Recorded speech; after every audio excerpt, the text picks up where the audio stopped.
Բարև ձեզ, Եվրոպական խորհրդարանի տաղավարում այսօր Armen Press-ը հյուրընկալել է Կիպրոսից պատգամավոր Եվրոպական պահպանողականների եւ ռեֆորմիստների խմբակցության անդամ Գեադիս Գեադին Կալիմերա։ Շնորհակալություն պարոն Գեադի մեզ միանալու համար։ Thank you very much. Mr. Geadis, what is the Պարոն Գեադի, ինչ փուլում է գտնվում Կիպրոսի հիմնախնդիրը եւ ինչ իրատեսական լուծում եք դուք տեսնում։ Λοιπόν,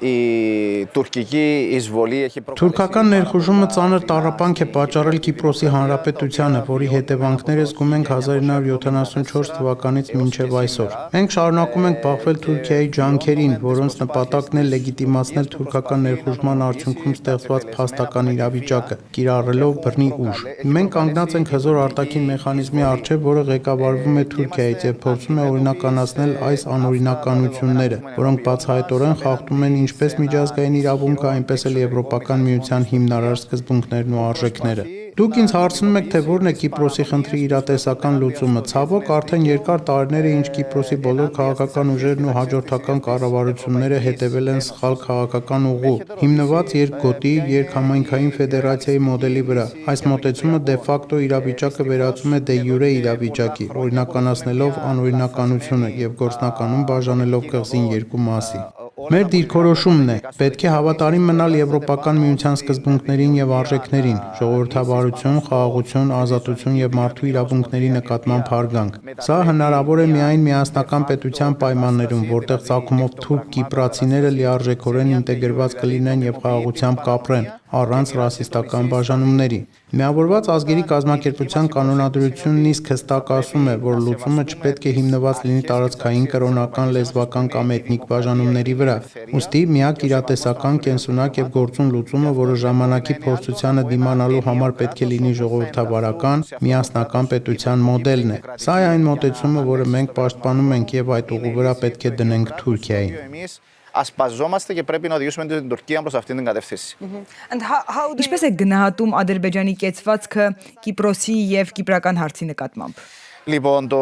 Αζερբαϊջան Ինչ վերաբերում է Ադրբեջանին, ապա նրա դիրքորոշումը Կիպրոսի հարցում անկասկած լուրջ խնդիրներ է առաջացնում։ Վերջերս ես բողոքագիր եմ ներկայացրել եվրոպական մարմիններին ի պատասխան Ալիևի հայտարարությունների, որտեղ նա հայտարարեց, թե իր աջակցությունը կուժեղացնի կեղծ պետության ճանաչման ուղղությամբ, անտեսելով միջազգային իրավունքը։ Մենք ականատես ենք Թուրքիա եւ Ադրբեջանի սերտ համագործակցությանը, որոնք շարժվում են նույն լուծման մոդելով։ Ադրբեջանը նույնպես աջակցում է թուրքական պետություններին եւ նպաստում է Կիպրոսում Թուրքիայի կողմից ստեղծված ապօրինի անջատողական կառույցի լեգիտիմացման փորձերին։ Սա հստակորեն հակասում է միջազգային իրավունքին եւ մարդու իրավունքներին։ Ադրբեջանի միջոցով Թուրքիան փորձում է լեգիտիմություն ստանալ այս անօրինական կազմավորման համար։ Մեր պատասխանը պետք է հստակ լինի։ Պետք է մերժել այդպիսի ցանկացած քայլ եւ բոլոր կողմերը պետք է հարգեն միջազգային իրավունքը։ Իհարկե, մենք չունենք կեղծ պատկերացումներ Ադրբեջանի վերաբերյալ։ Դուք ավելի լավ գիտեք, քան մենք, որ Ադրբեջանը չի հարգում ոչ մարդու իրավունքները, ոչ խաղաղությունը, ոչ էլ ազատությունը, նույնիսկ Հայաստանի ներսում։ Ոստի չենք էլ ակնկալում, որ Ադրբեջանը Կիպրոսի հարցում կհարգի այդ արժեքները։ Το Αζερբαϊջան αυτά τα δικαιώματα και στην Κύπρο. Ինչպես է գնահատում Եվրամիության արտաքին քաղաքականությունը մասնավորապես Թուրքիայի հետ հարաբերությունների համատեքստում։ Λοιπόν, όπως βλέπετε,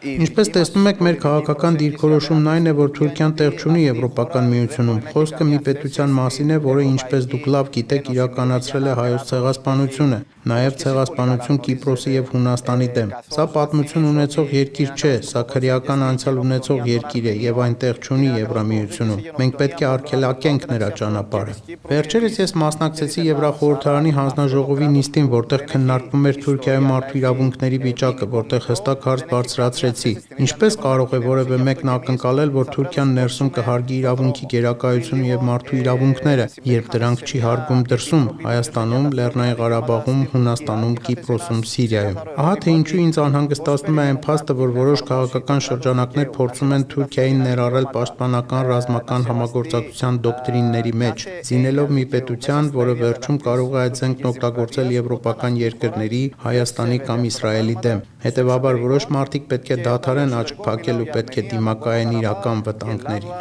Մեր դերը մարդկանց պաշտպանելն է եւ կասեցնելն այնպիսի համագործակցությունները, որոնց ստեղծմանն են ձգտում ոմանք Թուրքիայի հետ, որովհետեւ մենք ոչ թե պետք է շահերը պաշտպանենք, այլ այն սկզբունքներն ու արժեքները, որոնց վրա հիմնված է Եվրոպական միությունը։ Հակառակ դեպքում մենք պարզապես դառնում ենք շահերի միություն, մինչդեռ մեր նպատակը հստակ է՝ կառուցել ժողովուրդների միություն, հիմնված սկզբունքների եւ արժեքների վրա։ Που θα εδράζεται πάνω σε συγκεκριμένες αρχές και αξίες. Շնորհակալություն հարցազրույցի համար։ Ευχαριστώ πάρα πολύ.